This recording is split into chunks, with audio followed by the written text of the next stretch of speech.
اور اس کے بعد سارا دن اپوزیشن کے ساتھ الجھے رہتے ہیں اور اپنے اچھے کاموں کی مارکیٹنگ ہے وہ نہیں کرتے.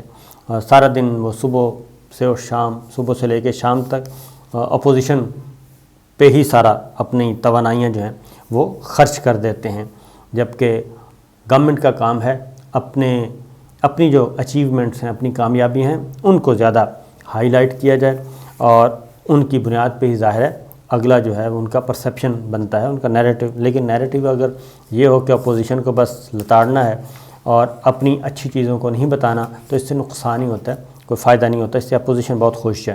خاص طور پہ میں بتا دوں کہ وہ پاکستان تحریک انصاف کی اس پالیسی سے بہت خوش ہے کہ صبح سے لے کے شام تک کسی نہ کسی طریقے سے الیکٹرانک پرنٹ میڈیا پہ، سوشل میڈیا پہ سپیس انہی کو ملتی ہے اور اس وجہ سے ملتی ہے. اب ایک اور چیز ہے جو کہ ایک اور اچھی خبر، اور وہ ہے کہ اب تک پاکستان جو ہے وہ کافی بچا ہوا ہے اومیکرون سے، اور نہ صرف بچا ہوا ہے بلکہ کافی حد تک بچا ہوا ہے، لیکن نمبرز انکریز ہو رہے ہیں. تو میں صرف یہی کہوں گا کہ NCOC جو بھی آپ کو الرٹ جاری کر رہا ہے اس پہ عمل کریں اور اپنی احتیاط کریں. احتیاط بہت ضروری ہے. اب اگلی خبر لے لیں جو کہ مین اچھی خبروں میں سے ہے. قومی سلامتی پالیسی جاری کی گئی تھی. قومی سلامتی پالیسی میں جو فوکس ہے، میں نے آپ کو بتایا تھا کہ خارجہ پالیسی کے حوالے سے بہت ہی زیادہ کام کیا گیا ہے، اور اب ہے کثیر الجہتی خارجہ پالیسی. اور دوسرا یہ ڈو مور شو مور والا کام اب نہیں چلے گا. پاکستان کسی بھی پرائی جنگ میں حصہ نہیں لے گا، حصہ ہی نہیں بنے گا، خواہ وہ دوست ملکوں کی طرف سے ہو، خواہ وہ کسی بڑی طاقت کا ہو، کسی درمیانی طاقت کا ہو.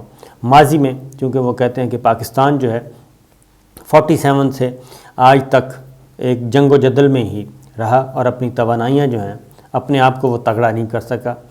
لوگ آئے اور جنگ مسلط کی، یا ہمارے حکمرانوں کی غلطیوں کی وجہ سے ہم اس میں گھس گئے اور مار دھاڑ کا سلسلہ. کچھ ہمارے دشمن جو ہیں مشرقی سرحدوں پہ، انہوں نے اپنا کام کیا.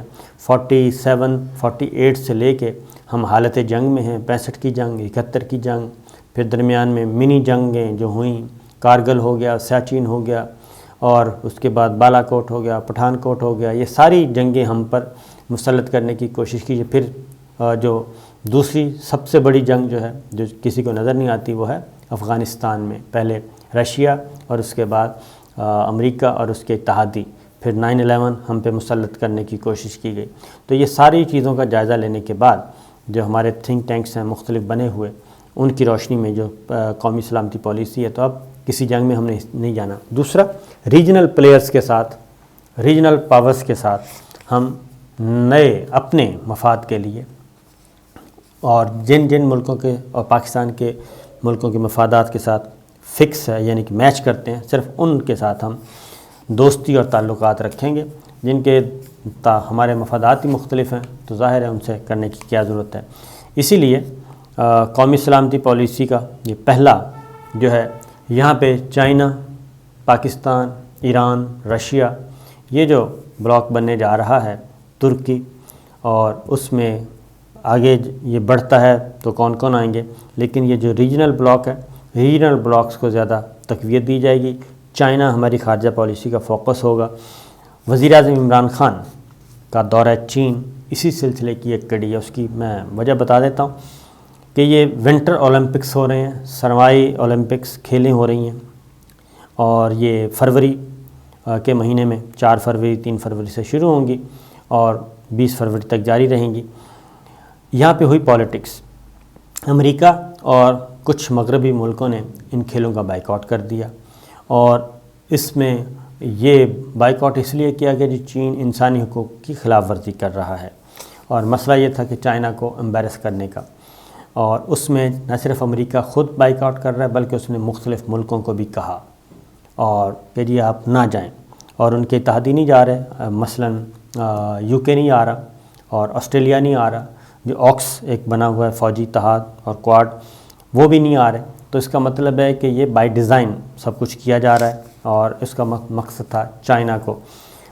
پاکستان جا رہا ہے، اور خاص طور پہ اولمپکس، یہ جو ونٹر اولمپکس ہے، ان کی افتتاحی تقریبات میں وزیر اعظم عمران خان جو ہیں وہ وہاں پہ ہوں گے، اور اس میں یہ میسیج ہے پاکستان کی طرف سے کہ پاکستان چائنا کے ساتھ کھڑا ہے، اور یہ پہلا موقع نہیں ہے، یہ دوسرا موقع ہے۔ اس سے پہلے ہم چائنا جا رہے ہیں، ہم امریکہ نہیں گئے۔